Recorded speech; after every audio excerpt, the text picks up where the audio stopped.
Gue ikut.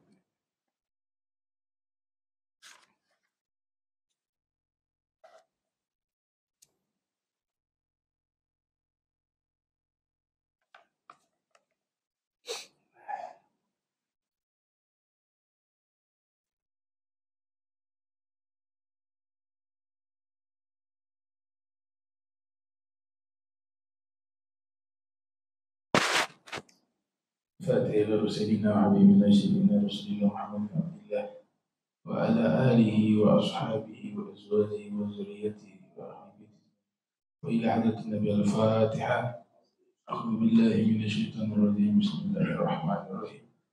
الحمد لله رب العالمين الرحمن الرحيم مالك يوم الدين إياك نعبد وإياك نستعين اهدنا الصراط المستقيم صراط الذين أنعمت عليهم غير المغضوب عليهم ولا الضالين آمين.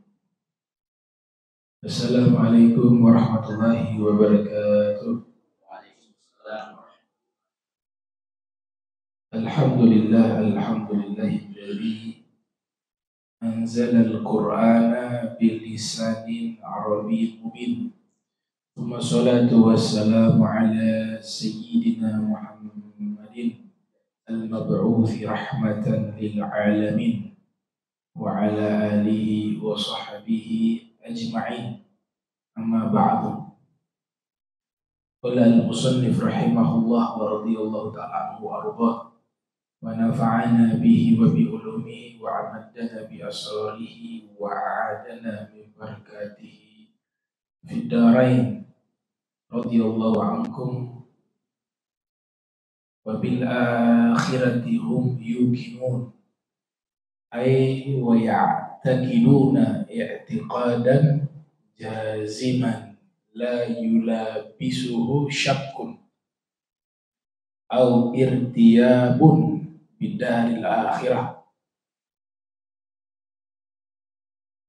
bima fiha min ba'thin wa jazain wa jannatin wa narin wa hisabin wa mizan.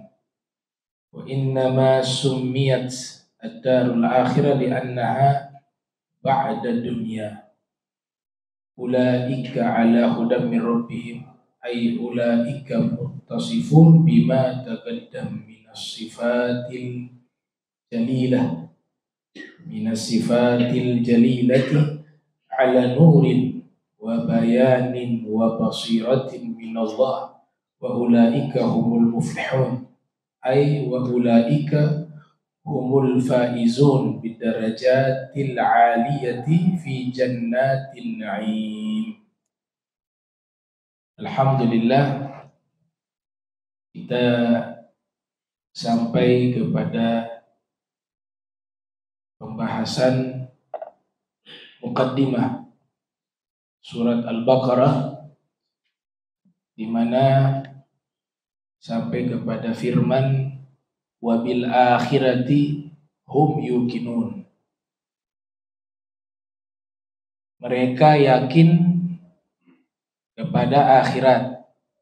Ini sifat orang-orang yang beriman, percaya adanya kehidupan yang disebut dengan kehidupan akhirat. Meyakini dengan sebenar-benarnya. Tidak ada sedikit pun ragu bahwa ada kehidupan setelah kita wafat yang disebut dengan negeri akhirat. Sebagaimana saat ini kita hidup di negeri yang kita sebut dunia, maka ada juga kehidupan setelahnya itu yang justru kehidupan yang kekal, kehidupan yang sesungguhnya, disebut dengan negeri akhirat. Mereka itulah orang-orang yang diberikan petunjuk. Orang-orang yang punya keimanan adalah orang-orang yang telah Allah berikan petunjuk kepada mereka. Sebagaimana sifat-sifat yang disifati oleh Allah dari karakter orang beriman yang sudah dibahas di pertemuan-pertemuan yang lalu. Dan Allah katakan mereka itulah orang-orang yang sukses yang sesungguhnya. Wa ulaika humul muflihun. Mereka sukses meraih derajat yang tinggi di surganya Allah Subhanahu wa taala. Dan bagian dari keimanan terhadap alam akhirat. Jadi alam akhirat ini mulai disebut sebagai alam akhirat itu kapan? Ini pertanyaan juga. Apakah kuburan itu termasuk alam akhirat? Orang yang meninggal hidup di alam, di dalam kuburan. Ulama mengatakan itu belum masuk alam akhirat. Itu disebut alam barzakh. Disebut alam barzakh. Maka dijelaskan barzakh itu adalah hajizun baina syai'ain. Alam barzakh itu adalah satu alam yang dia berada di antara alam dunia dan alam akhirat. Berarti dia berada di antara alam dunia dan alam akhirat. Dia bukan alam akhirat. Dia berposisi di antara alam dunia dan alam akhirat. Sebab itu ada riwayat, ya, Rasul bersabda sallallahu alaihi wa alihi wasallam, al-qabru awwalu manzilin min manazil akhirah wa akhiru manzilin min manazil dunya. Kuburan itu adalah fase awal. Di sini disebut fase awal, tapi belum masuk ke alamnya. Masih mulai permulaan dari fase akhirat. Dan akhir daripada fase dunia. Jadi belum masuk ke alam akhirat, dia masuk alam barzakh. Dia punya nama sendiri. Dan kuburan itu, alam barzakh bukan di dalam kubur. Kalau di dalam kubur, kita gali itu kuburan, kita lihat jenazahnya masih ada, kain kafannya masih ada, yaitu alam dunia. Dia punya alam dimensi yang berbeda. Dia di dimensi yang berbeda. Kalau masih kelihatan oleh kita, itu alam dunia. Jenazahnya masih bisa dilihat, kain kafannya. Tapi ruhnya itu sudah pindah ke alam barzakh. Yang pindah ke alam barzakhnya itu ruhnya. Ruhnya. Jasad di dunia. Jasadnya di alam dunia. Tapi ruhnya itu sudah berpindah ke alam akhirat. Maka dari sini kita bisa pahami bahwa yang disebut alam akhirat itu dimulai sejak hari kebangkitan. Dibangkitkan kita, itulah alam akhirat yang paling awal. Nah, ketika kita bangkit,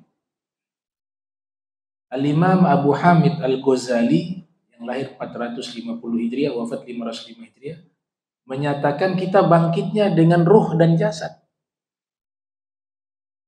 Kita dihidupkan kembali lagi. Kalau di alam barzakh, ruh saja yang hidup. Tapi ketika alam akhirat, Allah kembalikan kita lagi hidup seperti semula dengan ruh dan jasad. Ini keyakinan imam besar kita, ya, Imam Al-Ghazali. Kalau golongan ilmuwan Islam, golongan para filosof Muslim, yang mereka meyakini dengan ruh saja dan dengan jasad di hari kiamat. Seperti Ibnu Sina, Al-Farabi, Ibnu Rushdi, keyakinannya seperti itu. Tapi keyakinan imam besar kita, Hujjatul Islam, Abu Hamid Al-Ghazali, dan diikuti oleh ulama-ulama lainnya, bahwa kita dibangkitkan dengan ruh dan jasad. Dan ini pasti terjadi. Harus diyakini, harus diimani. Masuk kepada ruknun min arkanil iman, rukun iman. Jadi kalau kita susun peristiwa yang terjadi di hari kiamat, di alam akhirat, sekali lagi tidak ada satupun penjelasan di dalam nas urutannya, ya. Tapi kalau peristiwanya ada disebutkan di dalam Al-Quran dan dalam hadis Rasul. Tapi urutannya itu, prosesinya itu secara berurutan yang terjadi apa duluan, kemudian akhirnya apa, tidak ada satupun keterangan yang disebutkan di dalam Al-Quran maupun di dalam hadis. Jadi sifatnya apa kalau para muhakkikun, para ulama yang membuat riset dan penelitian dan coba menjelaskan secara berurutan peristiwa satu persatu yang terjadi di hari akhirat atau yaumul qiyamah, itu sifatnya zonni, spekulasi, dugaan, bukan qat'i, sesuatu yang pasti kebenarannya, tidak. Ya, jadi sekali lagi urutan-urutan peristiwa yang terjadi di dalam alam akhirat atau di yaumul qiyamah itu sifatnya adalah ijtihadnya para ulama. Tidak ada satupun keterangan baik di dalam Al-Quran maupun di dalam hadis yang menjelaskan urutan-urutannya. Tapi peristiwa-peristiwa yang ada di dalam hari kiamat itu ada di dalam Al-Quran dan ada di dalam hadis Rasul Muhammad sallallahu alaihi wasallam. Maka di sini saya coba menjelaskan hasil riset, penelitian dan penjelasan dari para al-muhaqqiqun terkait peristiwa-peristiwa yang terjadi di hari kiamat. Karena di tafsir di sini menjelaskan bagian daripada meyakini alam akhirat, kita harus percaya kepada apa? Percaya ba'tsin. Ada yang namanya hari kebangkitan. Ba'ts. Ada yang namanya jaza, balasan. Ada yang namanya jannah, surga. Ada nar, api neraka. Hisab, perhitungan. Mizan, timbangan amal, dan seterusnya. Nah, ini semua ada di dalam Al-Quran maupun di dalam hadis Rasul sallallahu alaihi wasallam. Baik, saya coba jelaskan secara berurutan sesuai hasil ijtihad para ulama. Yang pertama itu ceritanya kita di dalam kubur. Di dalam kubur, kemudian seluruh makhluk sudah mati. Bagaimana tidak hancur makhluk yang ada waktu itu? Itu Allah hancurkan alam semesta. Sehancur-hancurnya. Langit hancur, bumi pun hancur. Bahkan digambarkan seperti kertas, alam semesta itu seperti kertas, kemudian kertas itu diramas dengan telapak tangan. Sekuat-kuatnya. Kertas itu yang kecil diibaratkan alam semesta, otomatis hancur semuanya. Dan yang menghancurkan itu malaikat. Allah tugaskan malaikat yang menghancurkan. Jadi malaikat begitu besar. Ini sampai di riwayat kitab Daqaiqul Akhbar, alam semesta itu berada di dalam sangkakalanya malaikat. Malaikat Israfil. Ketika ditiup, hancur alam semesta. Jadi alam semesta hanya kecil, berada di dalam sangkakalanya malaikat. Jadi malaikat saja begitu besar, untuk kita imajinasikan tidak mampu. Bagaimana Allahu Akbar. Allahu Akbar. Hancur semua alam semesta ini. Tidak tersisa makhluk hidup. Hancur. Ketika sudah hancur, ternyata di dalam Al-Quran ada informasi menarik. Di surat Ibrahim ayat 48. Yauma tubaddalul ardu ghairal ardi wassamawatu. Di hari itu bumi yang sudah hancur, langit-langit yang sudah hancur diganti dengan bumi dan langit yang baru. Berarti bisa dipahami, Allah hancurkan dulu semua. Sudah hancur, diciptakan lagi bumi dan langit yang baru. Tentu secara fisik akan berbeda dengan saat ini yang kita hidup saat ini, ataupun langit yang kita lihat saat ini. Setelah sudah diciptakan bumi dan langit yang baru, kemudian disitulah Allah bangkitkan kita. Allah bangkitkan kita dari kuburan. Itulah yang disebut di dalam Al-Qur'anul Karim, wa min waraihim barzakhun ila yaumi yub'atsun. Surat Al-Mu'minun ya, ayat 100. Setelah mereka hidup di alam barzah, maka mereka menanti penantian sampai muncul waktu hari mereka dibangkitkan. Itulah yang disebut hari kebangkitan, atau bahasa Al-Quran Yaumul Ba'ats. Bangkit, ruh dan jasad, kita hidup lagi. Dihidupkan kembali oleh Allah Ta'ala. Ada satu kitab membahas masalah hari kebangkitan itu, Yaumul Ba'ats. Dibahas secara spesifik, secara rinci oleh salah satu ulama bernama Ibnu Abi Daud. Ibnu Abi Daud, anaknya Imam Abu Daud. Abu Daud yang meriwayatkan hadis dan mengkodifikasi hadis dalam kitab Sunan. Itu putranya ulama juga. Tapi biasa kalau bapaknya terlalu pandai, anaknya ketutup. Iya. Bapaknya terlalu alim, bapaknya terlalu tersohor, terkenal. Padahal anaknya hebat, anaknya pengarang kitab, anaknya ulama besar. Bahkan Az-Zahabi dalam kitab Syiaru A'lamin Nubala menulis biografi putra dari Imam Abi Daud, ulama besar. Tapi karena ayahnya terlalu besar, anaknya tertutup. Jarang orang kenal Ibnu Abi Daud. Yang kenal Abu Daud, Sulaiman bin Ash'as As-Sijistani, yang lahir tahun 202 Hijriah, wafat 275 Hijriah. Nah, putranya Abu Daud namanya Ibnu Abi Daud mengarang kitab namanya Kitabul Ba'thi. Kitab tentang kebangkitan, hari kebangkitan. Itu dijelaskan oleh Az-Zahabi di dalam kitab Syiaru A'lamin Nubala. Setelah kita bangkit, proses kedua,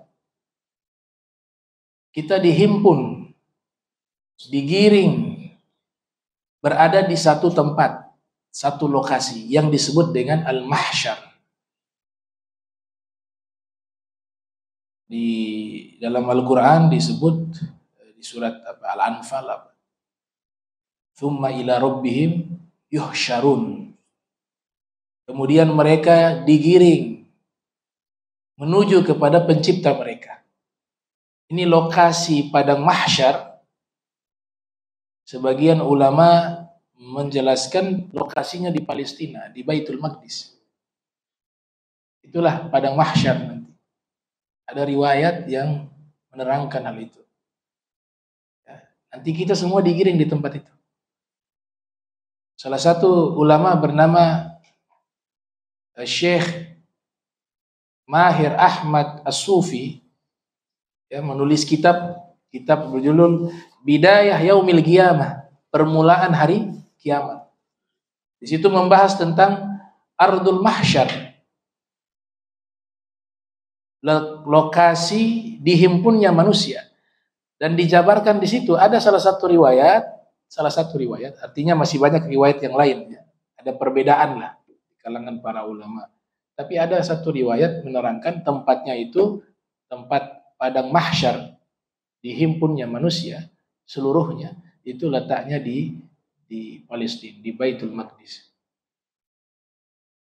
di Yerusalem kalau bahasa lebih lengkapnya lagi. Di situ dihimpun kita. Setelah dihimpun, ini kan kita berbicara alam akhirat, hitungannya wagal ba'dul ulama paling singkat 300 tahun. 300 tahun. Tapi dijelaskan di dalam kitab Ajalatus Sibak ila Makarimil Akhlak, walaupun kitab ini membahas tentang akhlak karya Al-Habib Muhammad Al-Haddar, tapi di situ ada kutipan mengenai lamanya mereka menanti di padang mahsyar paling sedikit 300 tahun. Tapi orang-orang yang baik dipersingkat oleh Allah rasa. Ya 300 tahun tapi terasa singkat gitu. Tapi orang-orang yang memang min ahlin nar, dia merasakan ya waktu yang panjang itu dalam keadaan tersiksa. Itu baru berdiri itu menanti. Disebut dengan padang mahsyar. Mahsyar tempat perhimpunan. Setelah itu proses ketiga, kalau yang saya amati proses ketiga ini agak sedikit berbeda dengan keterangan Al-Muhakkik. Kalau Al-Muhakkik menyebutkan proses ketiga itu al-arad, presentasi amal. Jadi kita punya amal dipresentasikan di hadapan Allah Ta'ala. Laisa bainahu wa bainallah turjaman. Hanya ada dia dengan Allah, gak ada pengacara, kata Rasul dalam hadis. Laisa bainahu wa bainallah turjaman. Tidak ada bagi dirinya dan Allah penterjemah. Kalau bahasa kita modern, itu pengacara tidak ada. Yang membela kita tidak ada. Kita langsung berhadapan dengan Allah Subhanahu wa Ta'ala. Di situ Allah memerintahkan kita menyodorkan, mempresentasikan amal kita. Tapi yang mempresentasikan anggota tubuh kita, bukan kita. Tangan bicara kita lakukan ini, begini, begini, begini. Kaki bicara begini, begini. Lidah, semuanya. Ya. Itu yang disebutkan di surat Yasin itu. Nakhtimu ala afwahihim wa tukallimuna aydihim wa tashhadu arjuluhum bima kanu yaksibun. Itu namanya al-arad, presentasi amal. Nah, sudah begitu, al-arad di sini dari hasil penelitian dari kitab-kitab tafsir, saya lebih condong ke pendapat yang ketiga setelah hari kita dibangkitkan kemudian dihimpun. Yang ketiga itu berdasarkan urutan di dalam Al-Quran itu adalah diberikan kitab. Kitab dulu baru presentasi amal. Kita harus beriman adanya kitab amal. Kitabul amal.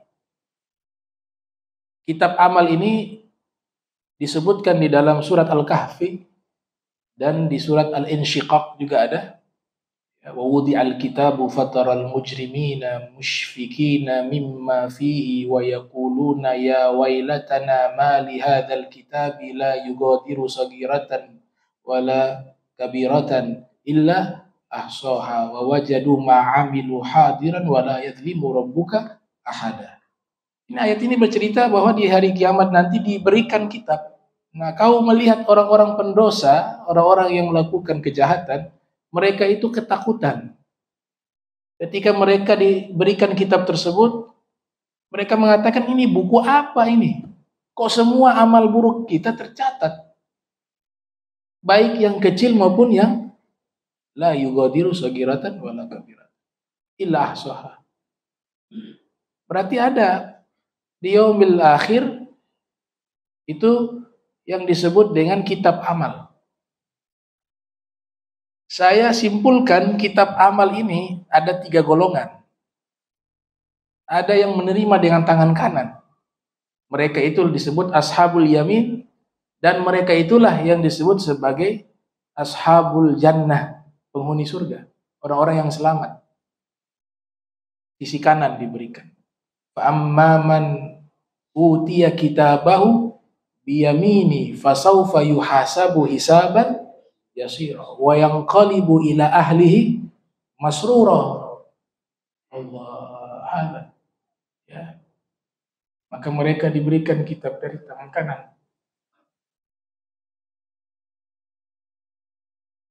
Fasawfa yuhasabu hisaban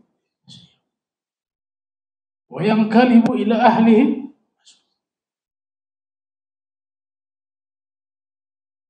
Mereka kembali menemui ketika sudah menerima kitab di tangan kanan mereka, dia kembali menemui keluarganya, masrura, bahagia, alhamdulillah.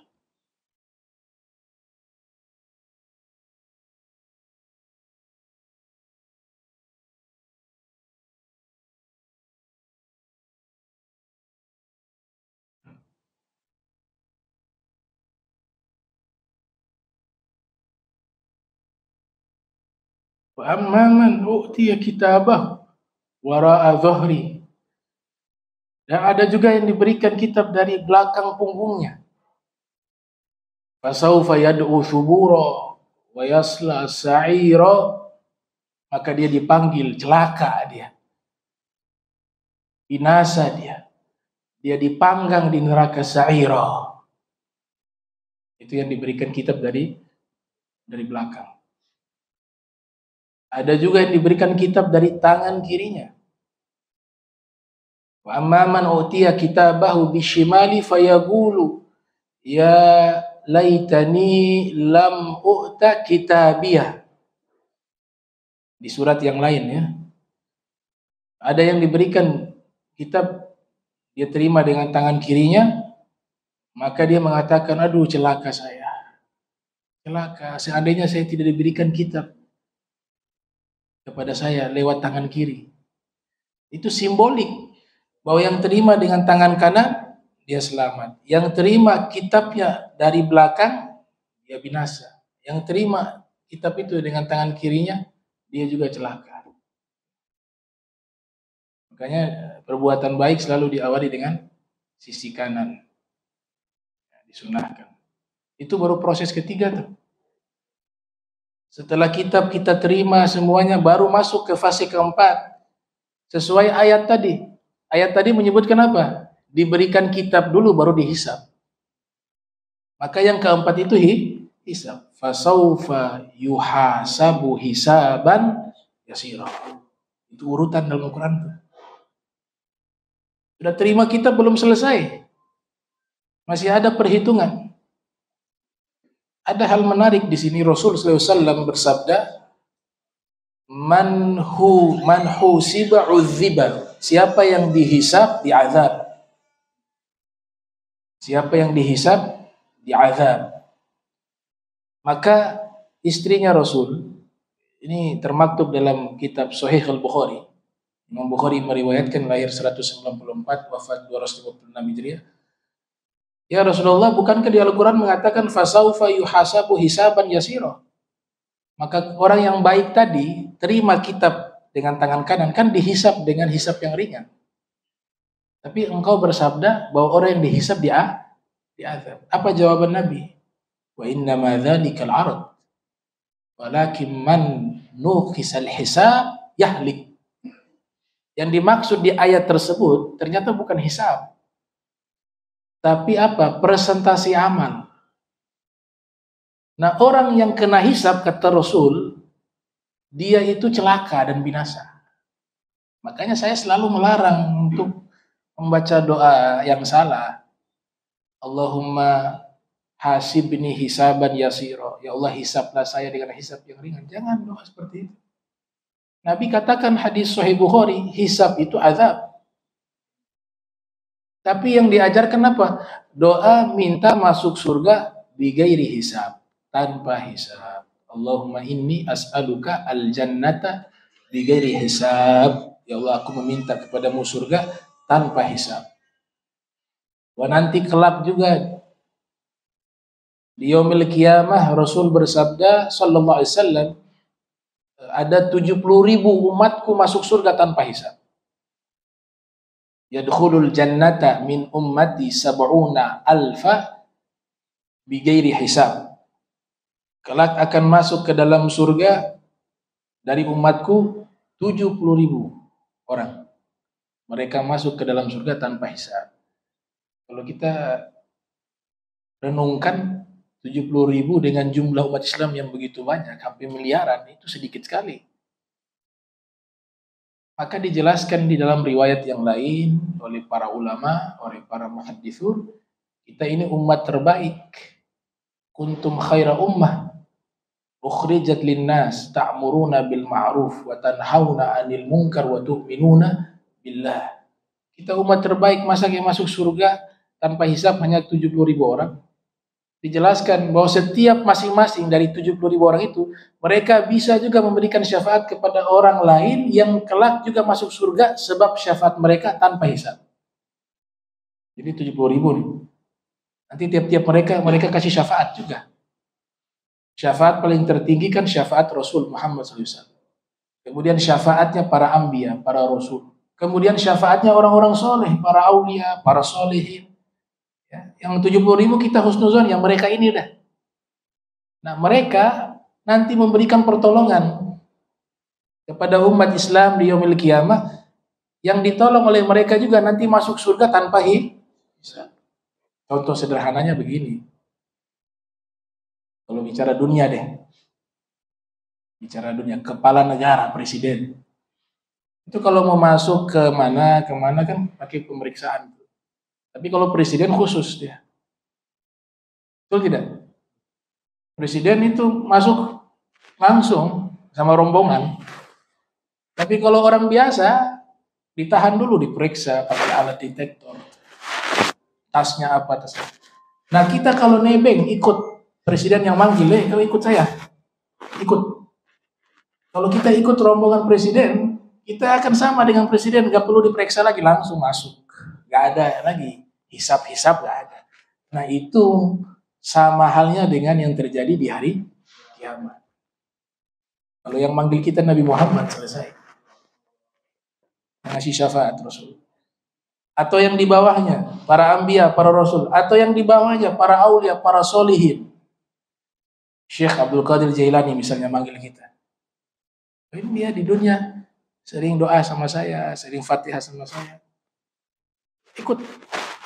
Karena beliau tidak kena hitungan hisab, karena kita ngikut beliau, akhirnya kita juga tidak dihisab oleh Allah Ta'ala. Begitu analoginya. Jadi akan banyak. 70.000 itu artinya bos-bosnya. Ya. Bos-bosnya. Para aulia, para solihin. Ya. Para anbiya juga masuk umatku.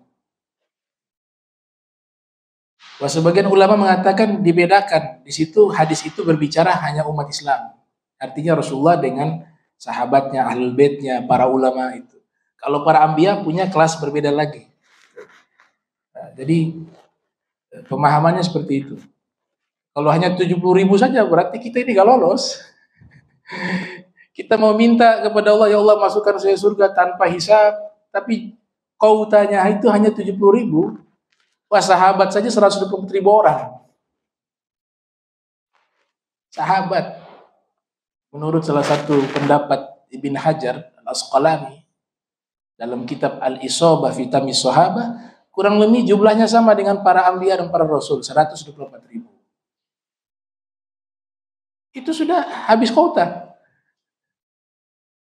Belum lagi tabi'in, ya orang-orang soleh banyak. Para aulia banyak, itu kitab Hilyatul Aulia wa Tabaqatul Asfiya ada 9 jilid. Cetakan yang saya punya 9 jilid. Itu menjelaskan biografi para aulia, para soleh. Tambah mereka lagi, tambah jauh lagi, kuotanya habis.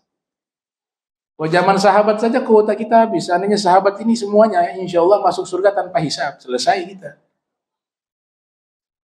Hanya 70.000 kuota yang masuk surga tanpa hisab.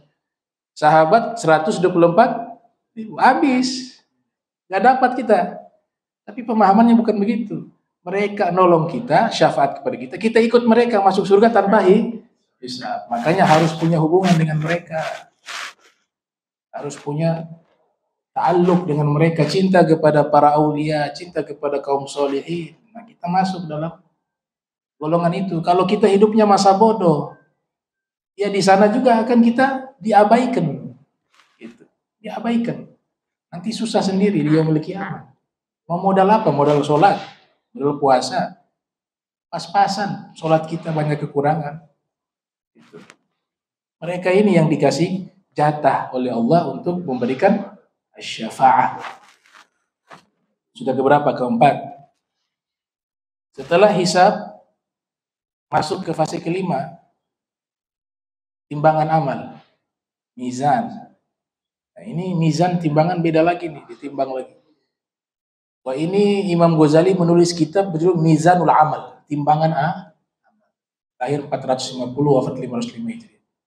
Di dalam Al-Quran itu disebutkan, فَأَمَّا مَنْ ثَقُلَتْ مَوَازِينُهُ فَهُوَ فِي عِيشَةٍ رَاضِيَةٍ وَأَمَّا مَنْ خَفَّتْ مَوَازِينُهُ فَأُمُّهُ حَاوِيَةٌ وَمَا أَدْرَاكَ مَا هِيَ نَارٌ حَامِيَةٌ. Fase kedua, kelima. Kelima itu timbangan amal. Timbangannya beda dengan timbangan dunia. Kalau timbangan dunia, kalau berat dia ke bawah, ya. Makin berat dia ke bawah. Kalau timbangan akhirat, makin berat dia ke atas. Dan Tempat timbangannya itu seluas langit dan bumi. Siapa yang timbangan kebaikannya lebih berat, maka dia selamat.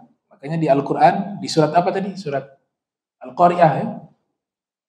Surat Al-Qari'ah itu, فَأَمَّا مَنْ ثَقُلَتْ mawazinuhu, siapa orang yang timbangan amalnya berat, artinya timbangan amal baiknya berat, fahuwa fi 'ishatin radiyah, maka nanti dia hidup di dalam kehidupan yang menyenangkan, yaitu di surga. Tapi sebaliknya, wa amma man khaffat mawazinuhu, siapa orang yang timbangan amal baiknya ringan, dosanya lebih banyak daripada yang baik, maka tempat kembalinya adalah hawiyah, neraka hawiyah. Narun hamiyah, ditutup oleh Allah, apinya sangat panas. Yang mengatakan apinya sangat panas bukan manusia. Standarnya Allah tuh. Standarnya Allah, api itu sangat panas. Di ayat yang lain sampai tembus ke ulu hati. Na'udzubillah. Allahumma ajirna minan nar. Allahumma ajirna minan nar. Allahumma ajirna minan nar. Allahumma ajirna minan nar.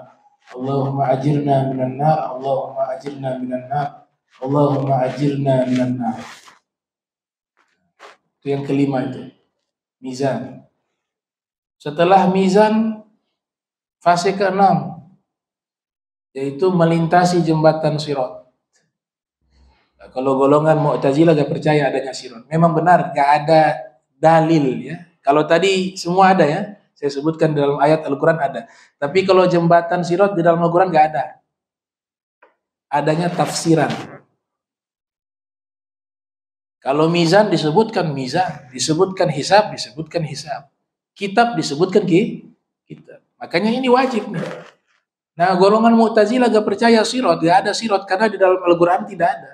Tapi ulama kita ahli sunnah wal jamaah menyebutkan tafsirannya ada di surat Maryam. Kalau tidak salah ayat 71. Wa in minkum illa wariduha kana ala rabbika hatman maqdiya. Ada tidak itu? Ayat 71. Wa in minkum. Itu. Wa in minkum illa wariduha kana ala rabbika hatman maqdiya. Ayat 71 betul ya? Itu yang ditafsirkan oleh ulama ahli sunnah bahwa kalian akan melintasinya. Di situ hanya menggunakan kata ganti ha. Melintasi jembatan sirat maksudnya. Ditafsirkan begitu. Dan itu adalah suatu ketetapan yang saya tidak berani artikan sesuai itu. Ketetapan yang wajib bagi Allah enggak. Ketetapan yang sudah ditetapkan oleh Allah, penciptamu. Inilah yang namanya sirat. Nanti sesuai dengan amal kita. Ada yang seperti kilat kata Rasul, tahu-tahu sudah nyampe ke ujung jembatannya. Ada yang terbang, ada yang berlari, ada yang berjalan, ada yang merayap, ada yang terjatuh, ada yang jalan hampir jatuh naik lagi, ada yang gitu. Sesuai dengan amal manusia pada waktu itu. Kalau yang jatuh, neraka. Jatuh dari jembatan sirat, di bawahnya neraka. Yang selamat, ya ahli surga. Karena setelah itu dia masuk ke dalam surga. Setelah melintasi jembatan sirat. Dan ini gak ada hubungan dengan surat Al-Fatihah. Ihdinas siratal mustaqim tidak berbicara tentang jembatan sirat di hari kiamat. Kadang-kadang kan penceramah menyampaikan ini adalah jembatan sirat. Nah, itu berbicara tentang kebenaran agama Islam. Tidak berbicara tentang sirat di hari kiamat. Digambarkan bagaimana secara fisik jembatan itu ahaddu minasy'ar, adaqu minasy'ar wa ahaddu minasayf. Ya, dia lebih halus dari rambut dan lebih tajam daripada pedang. Itu kalau yang melintasi orang-orang yang tidak baik, dia akan merasakan hal itu. Tapi orang yang baik bisa terbang, bisa seperti petir, tahu-tahu dia sampai di ujung jembatan itu dan akhirnya masuk ke dalam surganya Allah Subhanahu wa taala. Itu sudah beberapa Pak Iman? 6. Yang ketujuh, setelah selesai menyeberangi jembatan Sirat, disambut oleh Rasul Muhammad sallallahu alaihi wasallam di telaganya. Inna a'tainakal kautsar. Sesungguhnya kami telah memberikan kepadamu al-kautsar. Di dalam At-Tafsir Al-Kabir karya Fakhruddin Ar-Razi yang lahir 544 Hijriah, wafat 606 Hijriah, menyebutkan bahwa makna al-kautsar salah satunya ditafsirkan dengan makna nahran fil jannah. Sungai, satu sungai di dalam surga, milik Rasul Muhammad sallallahu alaihi wasallam.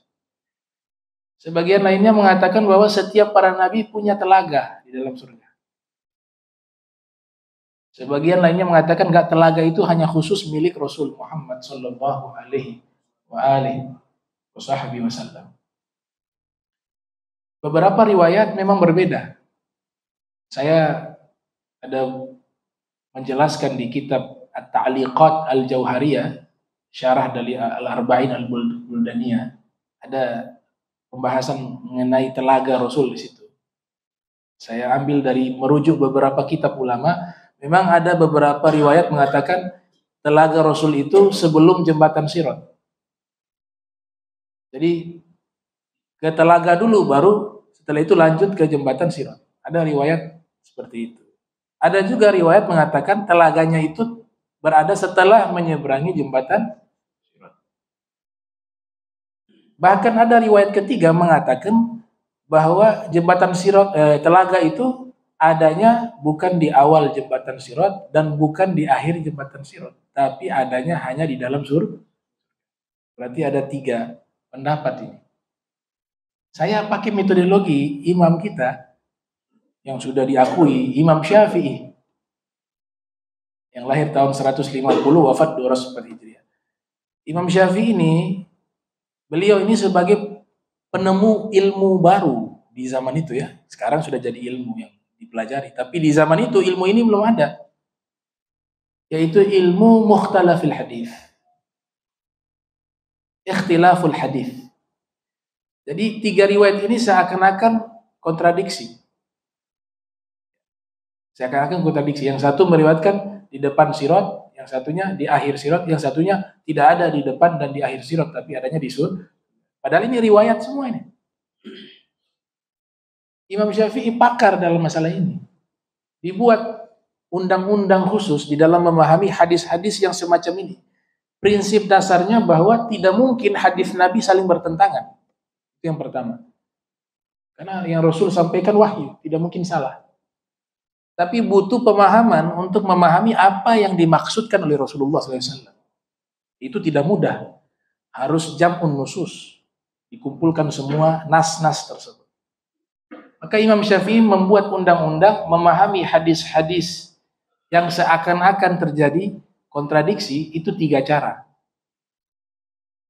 Cara yang pertama, digabungkan 3 riwayat tersebut. Cara yang kedua, dilihat hadis yang paling awal hadis apa dan hadis yang paling akhir yang Nabi sabdakan yang mana. Karena berkaitan dengan nasikh wa mansukh. Bisa jadi yang awal Nabi katakan begini, ternyata Allah wahyukan lagi yang baru. Itu dalam ilmu disebut nasikh wa mansukh. Maka yang diambil yang paling awal, paling akhir, bukan yang paling awal. Yang ketiga, tarjih. Diseleksi riwayat mana yang paling kuat di antara 3 riwayat tersebut. Nah, Ibnu Qayyim mengambil jalan tengah di sini. Yang lahir 691 Hijriah, wafat 751 Hijriah. Beliau dalam satu riwayat mengatakan bahwa telaga Nabi itu ada di 3 tempat. Sesuai dengan 3 riwayat tersebut. Sehingga semua riwayat diambil. Sebelum menyeberangi Sirat, sudah ada telaga Nabi di situ. Nanti setelah sampai di puncak jembatan Sirat, sudah melalui jembatan Sirat, di situ juga ada telaga Nabi. Dan akhirnya masuk ke dalam surga juga ada telaga Nabi. Maka ini selesai. 3 riwayat itu di al-jam'u, dihimpun.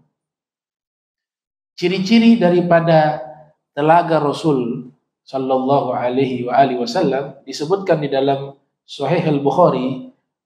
Rasul bersabda, haudi masiratu syahr. Telagaku itu panjangnya sejauh perjalanan 1 bulan. 1 bulan kita berjalan itu telaganya Nabi panjangnya seperti itu. Ma'uhu abyad minal laban. Airnya lebih putih daripada susu. Wa rihuhu atyab minal misik. Baunya lebih wangi dari minyak kasturi. Wa kizanuhu kan nujumis sama. Gelas-gelasnya banyaknya seperti bintang di langit. Man syariba minha fala yadhma abada. Siapa yang meminum dari telagaku itu seteguk, maka dia tidak akan haus selama-lamanya. Nah, itu gambaran telaga Rasul Muhammad sallallahu alaihi wasallam yang memang Nabi katakan, saya menanti kalian wahai umatku di telagaku, kata Rasul.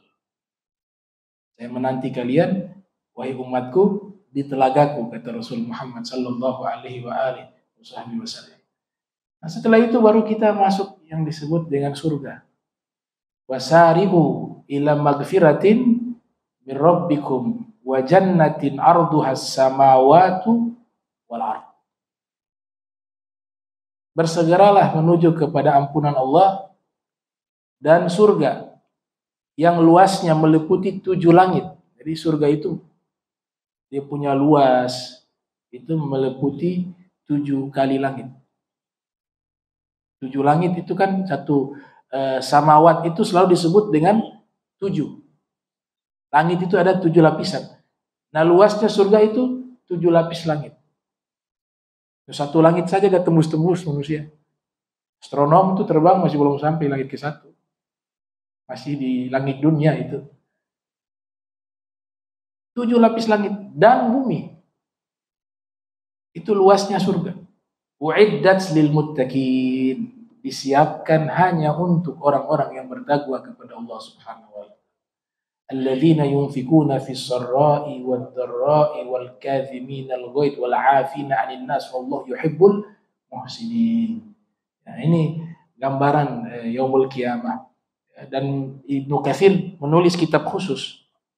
Kalau antum mau tahu penjelasan secara rinci peristiwa-peristiwa yang terjadi di hari kiamat, ditulis kitab khusus oleh salah satu ulama Al-Hafiz Ibnu Katsir Ad-Dimishqi yang menulis kitab tafsir Al-Quran. Lahir tahun 700 Hijriah, wafat 774. Judul kitabnya Kitab Ahwal Yaumil Qiyamah.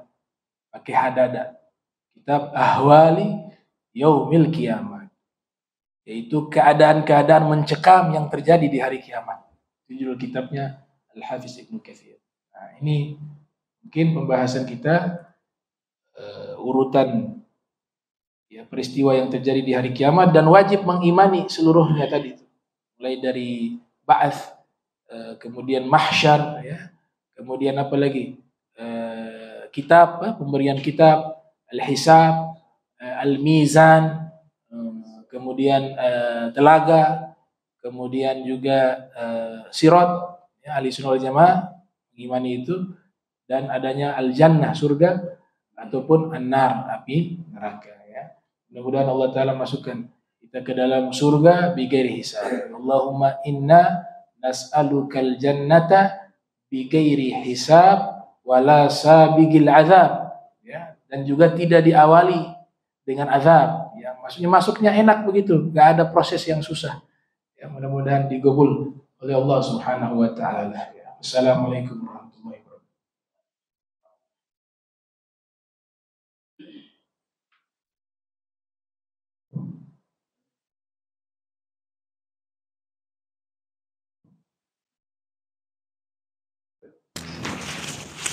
Alhamdulillah.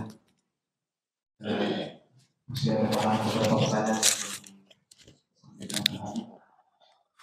Assalamualaikum warahmatullahi wabarakatuh. Waalaikumsalam.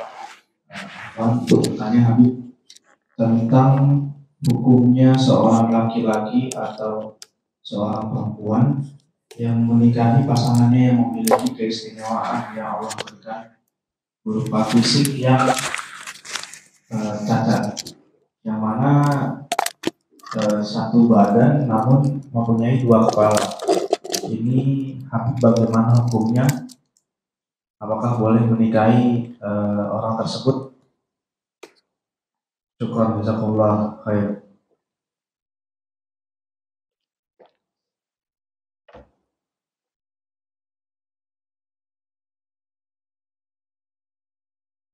Nah, tergantung yang mau menikahi. Kalau dia menerima, dia suka, gak ada larangan.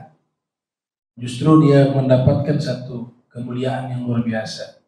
Dia bisa menerima pasangannya, ya, yang diberikan kelebihan oleh Allah Ta'ala. Jadi kalau dia mau, gak masalah. Dia mau, gak masalah. Gak ada larangan. Ada memang pernikahan yang haram, itu ada. Haram tapi sah. Ya, hukum nikahnya sah namun haram. Contohnya, mohon maaf ya, contohnya pasangan laki-laki menutup ada kekurangannya. Padahal mau menikah ini, berdua ini harus menyampaikan kekurangan. Tanda kutip sini bukan aib ya, bukan aib yang dia lakukan, dosa ini saya penuh, itu haram. Tapi yang berkaitan dengan nanti khawatir kalau sudah menikah jadi masalah nih kalau gak disampaikan. Tapi kalau menceritakan aib gak boleh. Saya dulu pernah zina sama ini, naudzubillah min dzalik. Ada bangga dengan dosanya besar. Itu ditutup, itu dihapus. Tapi cerita yang berkaitan dengan masalah rumah tangga mereka kelak. Misalnya, mohon maaf. Ini di dalam fikih dibahas ya. Bisa dilihat di dalam kitab-kitab fikih seperti kitab Al-Majmu', Imam Nawawi juga menjelaskan. Wanitanya ini kelaminnya bermasalah, tertutup dari lahir, tertutup rahimnya. Maka ketika mau menikah ini harus disampaikan, tapi tidak disampaikan ke publik, hanya kepada yang bersangkutan yang mau menikah. Kalau tidak, kalau dia menikah nanti malam pertama jadi masalah. Kenapa tidak cerita begini jadi talak? Paham tidak?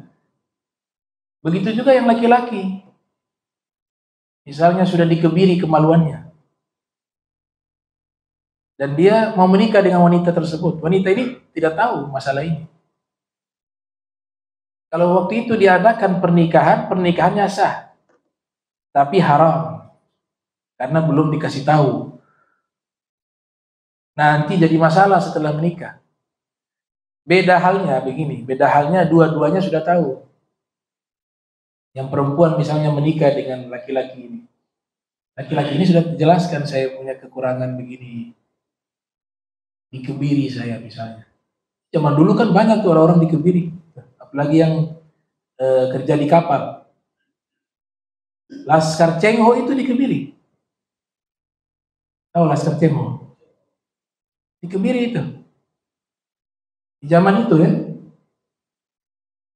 Nah kalau si perempuan sudah tahu dan laki-laki ini sudah beritahukan, saya ini dikebiri misalnya, dan si perempuannya tetap menerima juga untuk menikah, sah nikahnya, gak ada masalah. Begitu. Begitu juga si perempuan.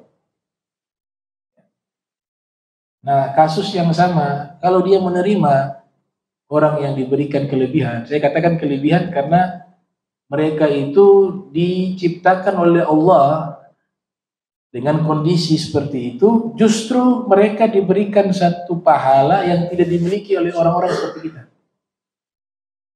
Seperti Nabi katakan kepada sahabatnya yang tunanetra, kau sabar walakal jannah. Kau sabar dengan ini, bagimu surga, kata Rasul.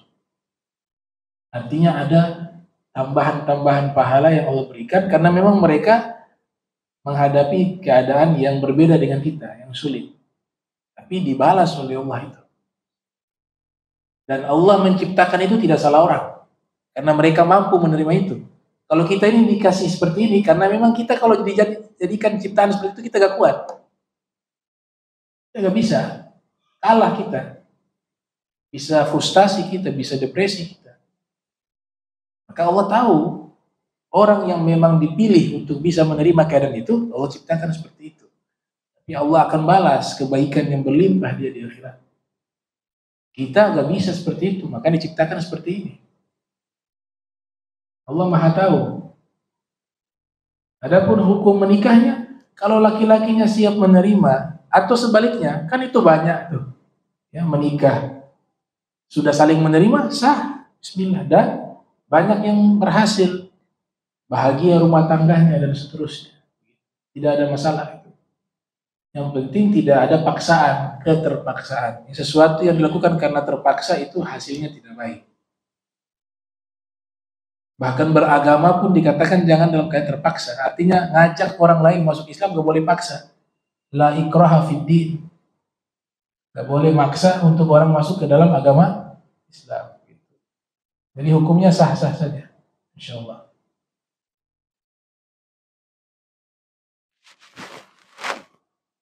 Pertanyaan selanjutnya. Assalamualaikum warahmatullahi wabarakatuh. Semoga Habib keluarga selalu diberikan kesehatan dan kemudahan. Amin.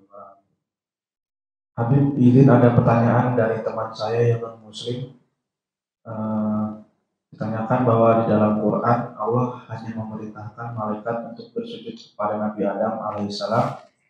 Namun di situ dijelaskan kenapa iblis yang dilakukan, padahal dalam tes Quran itu iblis tidak disuruh untuk sujud. Bagaimana saya untuk menjawab pertanyaan tersebut?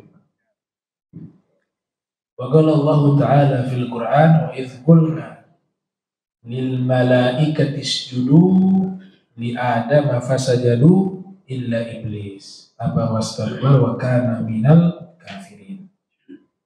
Wa qala ta'ala wa kana minal jin. Wa kana minal jin. Jadi ini pertanyaan menarik. Kita terjemahkan firman tersebut, ketika kami berfirman kepada seluruh malaikat untuk sujud kepada Adam, maka seluruh malaikat sujud, terkecuali iblis. Karena iblis sombong, tidak mau dan sombong, maka dia termasuk orang-orang yang kafir. Ayat kedua di dalam Al-Quran menyebut wa kana minal jin. Wa kana minal jin. Iblis itu golongan jin. Ini jadi pembahasan panjang di kalangan para mutakallimun. Ada pendapat mengatakan iblis ini adalah golongan malaikat berdasarkan firman tersebut. Jadi kalau kita ambil pendapat pertama ini, maka jelas bahwa Allah Ta'ala perintahkan seluruh malaikat sujud kepada Adam. Istisna di sini muttasil, nyambung kepada malaikat. Iblis juga golongan malaikat. Hanya iblis saja yang tidak mau sujud, maka jelas diberikan hukuman kepada iblis. Karena Allah perintahkan kepada seluruh malaikat termasuk iblis. Ada yang berpendapat iblis golongan malaikat berdasarkan firman ini. Tapi di ayat yang lain Allah Ta'ala dengan jelas mengatakan wa kana minal jin. Iblis itu golongan jin, bukan malaikat. Tapi dalam sejarah, dan ini yang paling kuat ya, bahwa keyakinan kami iblis itu golongan jin, bukan golongan malaikat. Karena malaikat itu Allah sendiri nyatakan yaf'aluna ma yu'marun. La ya'suna rabbahum wa yaf'aluna ma yu'marun. Dalam tafsir Baydawi, ini tafsir Baydawi, malaikat itu tugasnya taat sama Allah, tidak pernah maksiat. Kalau iblis itu malaikat, maka tidak mungkin ketika Allah perintahkan dia membangkang. Karena malaikat diciptakan taat. Berarti bukan malaikat dia. Kalau malaikat gak pernah maksiat, tidak pernah membangkang kepada Allah. Itu yang dijelaskan oleh Imam Baydawi dalam tafsirnya. Tadi kutipan tafsirannya, bukan ayat. Kalau di ayat ada yang mirip seperti itu. Wala ya'suna rabbahum wa yaf'aluna ma yu'marun. Nah, kemudian bagaimana ceritanya kalau bukan golongan malaikat? Tadi pertanyakan begitu. Terus kenapa yang dimarah? Allah marah kepada iblis, padahal perintahnya kepada malaikat, bukan kepada jin. Begitu maksudnya. Kalau kita menarik pendapat jin itu, iblis itu adalah golongan jin, maka dijawab berdasarkan riwayat kisah, hikayat.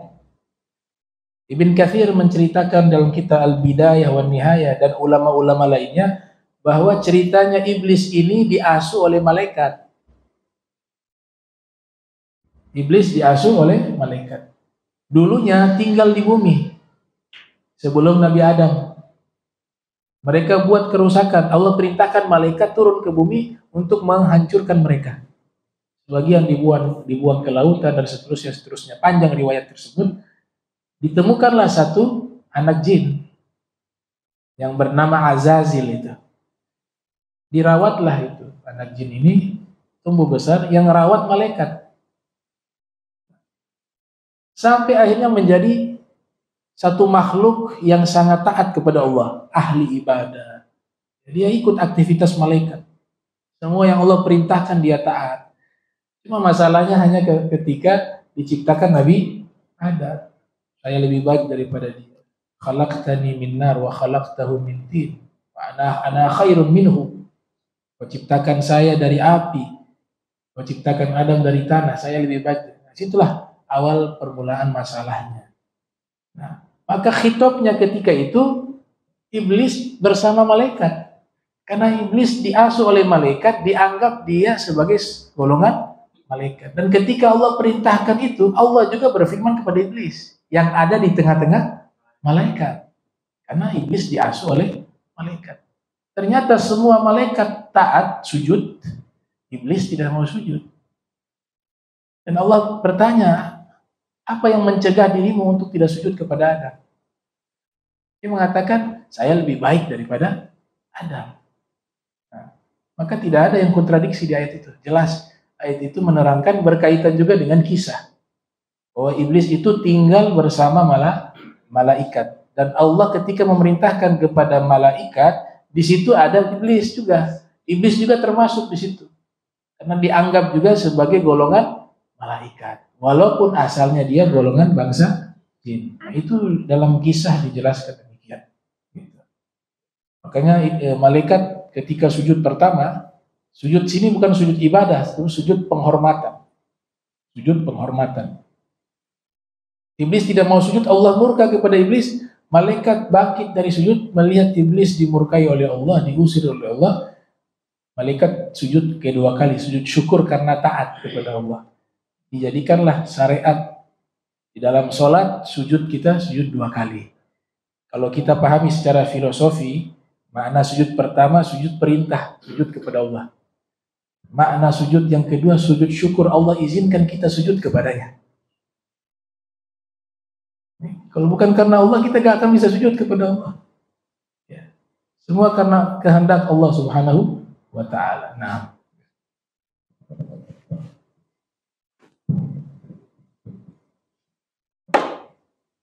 Bismillahirrahmanirrahim. Assalamualaikum warahmatullahi wabarakatuh. Habib izin bertanya, tadi yang disampaikan terkait hari penimbangan. Nah, jika atau misalnya kebaikan kita lebih berat sedikit timbangannya dibandingkan keburukan kita, apakah kita dapat masuk surga? Namun yang kedua, apakah karena kita tadi memiliki dosa, apakah Allah masukkan dulu ke dalam neraka untuk menghapus dosa-dosa kita, baru setelah itu Allah perkenan kita untuk masuk surga? Assalamualaikum warahmatullahi wabarakatuh. Ada timbangan amal di mana seimbang. Dosanya 50, pahalanya 50. Jadi malaikat juga lihat ini, dia kemana arahnya, ini bingung. Maka pada waktu itu banyak sekali amalan-amalan kita yang nanti membantu dalam keadaan seperti itu. Di antaranya adalah salawat dan salam kepada Rasul Muhammad SAW. Ceritakan dalam kitab Al-Majmu'ah. Kitab Al-Majmu'ah kalau tidak salah judulnya. Syekh Baba. Namanya Syekh Baba. Itu ada dibawa oleh malaikat kartu, bitaqah. Kemudian kartu ini diletakkan di timbangan amal baik. Ketika kartu itu diletakkan di timbangan amal baiknya berat, langsung masuk surga. Selamat dia. Ternyata kartu itu adalah catatan pahala salawat dan salam kita kepada Nabi Muhammad SAW. Dicatat di situ. Nah, nanti diletakkan di timbangan amal kita. Dalam hadis yang lain, zikir kita yang bantu kita. Allah pernah wahyukan kepada Nabi Musa. Wahai Nabi Musa, kau tahu tidak, seandainya satu timbangan ini dia menimbang langit dan bumi, dan yang satu timbangan dia menimbang zikir, la ilaha illallah itu, maka timbangan la ilaha illallah akan lebih berat kebaikannya dibanding timbangan yang menimbang langit dan bumi. Subhanallah juga Nabi katakan memberatkan timbangan amal. Alhamdulillah, subhanallah walhamdulillah tamla'u atau tamla'anil mizan, kama qala Rasulullah SAW. Kalimat subhanallah walhamdulillah itu memberatkan timbangan amal di hari kiamat. Bahkan di akhir hadis Sahih Bukhari, di situ tentang bab timbangan amal berkaitan dengan zikir. Syekh Ali Juma mengatakan di kitab awal Sahih Bukhari bab niat, hadis tentang niat. Bab paling akhir, hadis paling akhir di Sahih Bukhari, timbangan amal berkaitan dengan zikir. Kenapa diletakkan yang awal niat, kemudian yang akhir timbangan amal? Ini menerangkan bahwa inti daripada agama Islam dan seluruh amal ibadah kita adalah niat menuju kepada Allah, dan akhirnya selamat timbangan amalnya jika semua dilakukan karena Allah. Maka timbangan hasanatnya akan lebih berat. Di situ dikatakan kalimatani khafifatani 'alal lisani fakilatani fil mizani habibatani ila rahmani subhanallah wa bihamdihi subhanallahil azim. Dua kalimat yang ringan di lidah, tapi dia memberatkan timbangan amal. Hanya dengan zikir bisa memberatkan timbangan amal baik kita, yaitu subhanallah wa bihamdihi subhanallahil azim. Jadi artinya tetap akan ditolong oleh Allah. Kalau kita ini umat Islam, itu prosesi timbangan amal akan dipermudah oleh Allah. Dengan catatan kita ketika hidup banyak melakukan zikir-zikir bil lisan wal janan wal arkan. Zikir dengan lidah, zikir dengan hati, zikir dengan anggota tubuh kita. Karena ini yang nanti akan menjadi bantuan kepada kita di timbangan amal. Terus tadi yang kedua apa?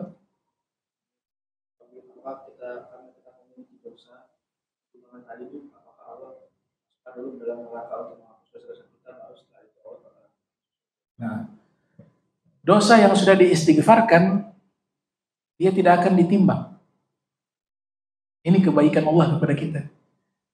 Jadi timbangan amal tadi, kalau sudah di dunia sudah bertobat, tidak akan diingat oleh Allah. Allah Maha Dermawan, Allah Maha Karim, Allah Maha Rahman, Allah Maha Rahim. Bahkan buku amal tadi dikatakan oleh Imam Auza'i, buku amal, dosa kita semua punya aib dan dosa.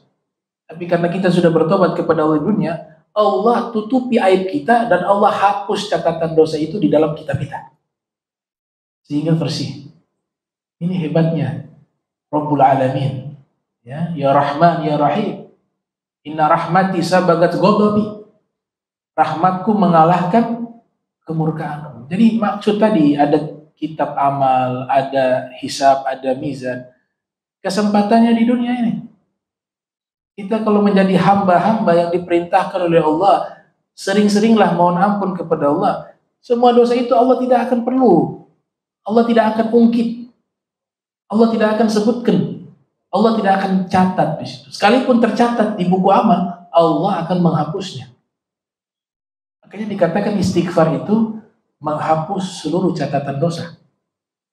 Tuba liman wajada fi sahifatihi istighfaran katsira. Fi riwayah, sungguh beruntung orang yang ketika menerima kitab Namun ketika di dunia dia rajin bertobat kepada Allah, kata Nabi dia sungguh beruntung karena gak ada catatan dosa. Sudah istighfar di dunia dihapus oleh Allah Subhanahu wa taala.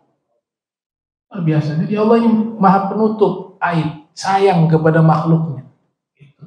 Nah, proses mizan tadi, kalau sudah kita bertobat di dunia, tidak akan dipersulit oleh Allah, tidak akan ditimbang dosa kita, karena Allah sudah ampuni di dunia. Gak mungkin Allah mengungkit lagi di akhirat. Di dunia saja Allah katakan kalian bertobat kepadaku wahai hamba-hambaku, aku akan mengampuni seluruh dosa kalian. Jadi di dunia sudah dihapus oleh Allah, sudah dilupakan oleh Allah. Tidak mungkin lagi di hari kiamat Allah mengungkit lagi. Hasya wa kalla. Maha suci Allah, maha dermawan Allah. Tapi cerita tadi sebagai pelajaran bahwa kita ini harus berhati-hati dalam melakukan perbuatan dosa. Jangan remehkan, semua ada timbangannya, semua ada hisabnya. Ya, sehingga kita menjadi orang yang selalu waspada terhadap melakukan dosa begitu. Tapi hakikatnya kalau kita bertobat Allah sudah ampuni semuanya. Ya seperti itu.